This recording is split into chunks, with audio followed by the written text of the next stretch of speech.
都说艺术源于生活，今天我们要摆的龙门阵就是来自我前几天学到的视频，其中标题呢有这么一个关键字：波神狗。结果我点进去一看，原来还是有很多新玩家和不太了解格斗游戏的朋友们对波神有着或许不是那么正确的理解。但你们知道吗？波神啊，可以说是街霸系列的万物起源之一。对波神有了一定的理解啊，才算是真正开始打街霸了。老规矩，视频开始之前啊，希望各位好哥哥好姐姐啊，能给小弟一个小小的赞支持一下。我们马上开始。那关于带有这3个字标题的视频为什么会被传上 B 站呢？我想大概可以分为3个类型来解释这样的情况。第一种我想就是刚接触街霸6不懂波神的概念，以为就是对手故意用来招一只恶心你，而且在该名某姓受害者的日常排位中，经常遇见一些类似波动拳和升龙这样招式的对局。由于自身来说还是一张白纸，无法有效处理这样的情况，经常还没摸到对手几下就直接被波死，所以实在受不了了。受害者于是将嫌疑人的犯罪过程发往 B 站受审开庭。第二种的话，我想受害者大概率是使用一些对飞行道具抗性比较弱的角色。由于一般这样的案件更多是发生在大师甚至钻石以下的段位当中，所以我选择抛开象性不谈，只针对角色情况来分析。我想大概率会是一些使用老桑、莉莉、曼农、本田这样稍微比较弱波的角色的玩家，每天不是想办法过波就是被拉开了重新开始过波的路上，日复一日也是难以忍受这样的折磨，终于是不想忍了，选择曝光这个规避大法的玩家。那第3种我想即便你不是受害者的话，也会感同身受没错，那就是被鲁克跪到恼羞成怒，咒骂卡普空究竟是为了什么逼样的设计出这样一个拳脚波动如此优秀的角色。我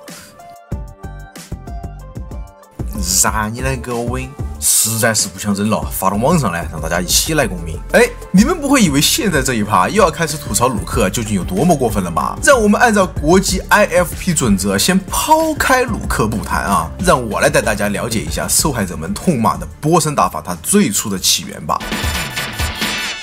何为波神？其实就是一个角色拥有对空能力、防御的同时，又能使用飞行道具进行牵制。从开始火爆全球的街霸2开始说起，那时所有人物还没有前前后后这么一个说法，加上每个角色招式有限，特殊技也不像现在这么丰富。初代的8人里面有5个都能发波进入游戏呢，你能做的就是耐心防守，同时又要理解对手使用的飞行道具，从而利用你自己的理解找到对手的破绽，拿下这场比赛。所以自然而然波神从这一刻开始就已经诞生了。甚至咱们再严谨一点的话，街霸1代开始你就能利用波神轻松击败 BOSS，2代到3代也有很多迭代的作品，就像少年街霸系列等等。不过我自己的印象是从3代开始前前后后就成为了街霸里不可或缺的一部分。虽然全角色的机动性都得到了很大的提升，但你仍然还是需要对这个传统异能有所了解，才能更好的找到对手的破绽。而我印象最深的，也是我的入坑作街霸4，波神仍然是非常重要且不可或缺的一大核心。而且初代就有沙加特的加入，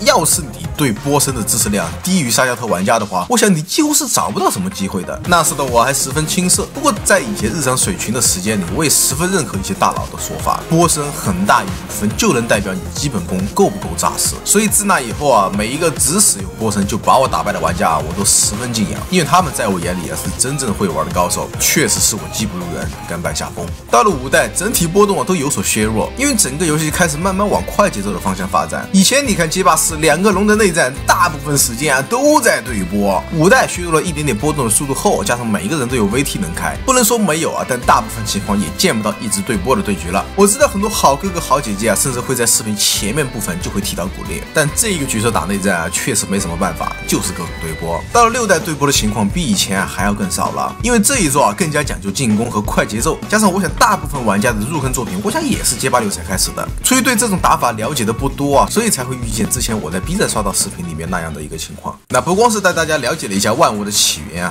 当然还要遵循咱们节目的原则，就让各位乐子人吃到瓜的同时呢，也能学到有用的内容。所以我们就来简单了解一下波神的一个逻辑吧。波动一般情况就分为轻、中、重 OD 4种，它们分别对应慢、中、快、最快的速度。轻版本收招最快，重版本速度最快。OD 版则是兼顾前者优点以外，还有额外的属性判定，所以加上升龙的优秀对攻和不同版本飞行道具的组合拳，在不同情况下使用不同版版本的飞行道具就能决定从开始对战的那一刻开始到多少秒之后，对手才可以近你的身。这里啊，教新人朋友们一个最简单的操作思路，就是当我人离对手近的时候，你可以选择重波或者 OD 波，可以有效限制对手的力回动作。而当你察觉对手可能会进行跳入的情况下，你就使用轻波来骗对手，这样你就能更快的使出圣龙或者其他拳脚来做防控。同样还有4不过3原则，当你已经发了2个波的情况下占到了便宜之后，第3次啊就不要再去发波了，把注意力放在对手跳入上。新手期的话，我想很多人就会忍不住选择跳入，因为一开始打街霸的我啊就是这样的。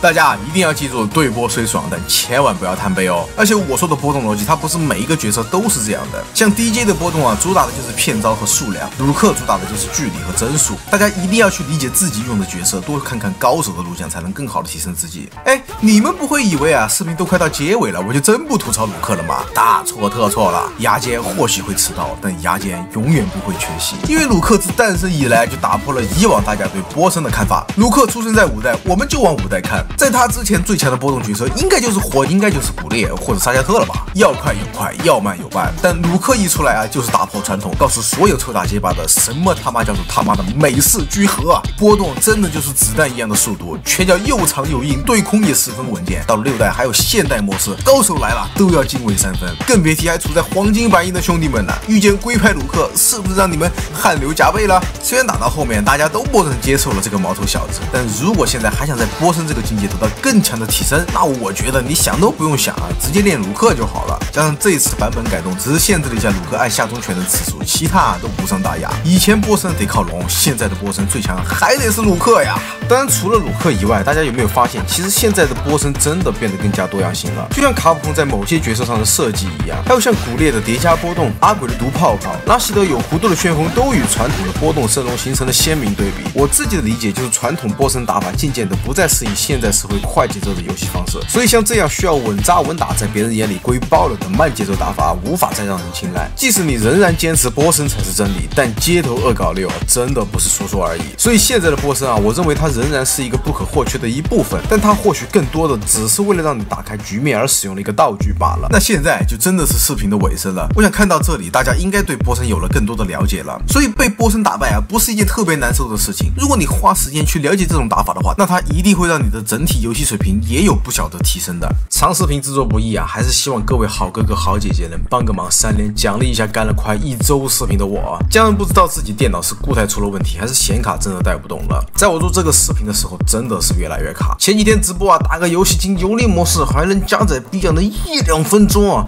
真的是难受死我了。说实话，我真的不太理解为什么街霸6不能加上 DLSS， 隔壁贴吧都有，也不存在什么延迟问题啊。而且40系其中一个厉害的地方就是它的 DLSS 3技术，说不定哪天格斗游戏解锁帧数了，再开个大力水手，那种丝滑的感觉可以和德芙battle一下了。我现在3070钛直播打街霸，真的只能卡在中画质才能稳定60帧的同时，后台程序才不会未响应。最近不是那个绝地潜兵我也在玩啊，大概可以稳在70-80帧啊，但开不了直播。不过在我完成最后一趴的时候，我已经换上了4070S。之前因为听说性能相当于3090钛嘛，将自己以前的卡就锁钛，这次我终于是托好哥们的关系拿下了一张锁钛的4070 Super OPPO 白了。实际游戏对比一下，差距还是蛮大的。不过就不开最高画质直播还原案发现场了，还原过程极其令人绝望。所以现在我终于可以畅玩最高画质街霸加直播了，不用再出现带不动的情况了。各种关键帧加上抠图遮罩等等的工程文件渲染效率也提升了近30%左右，我还是很满意的啊。就这样吧，简单的心路历程就吐槽这么多啊。下期咱们聊艾德，我是秃头，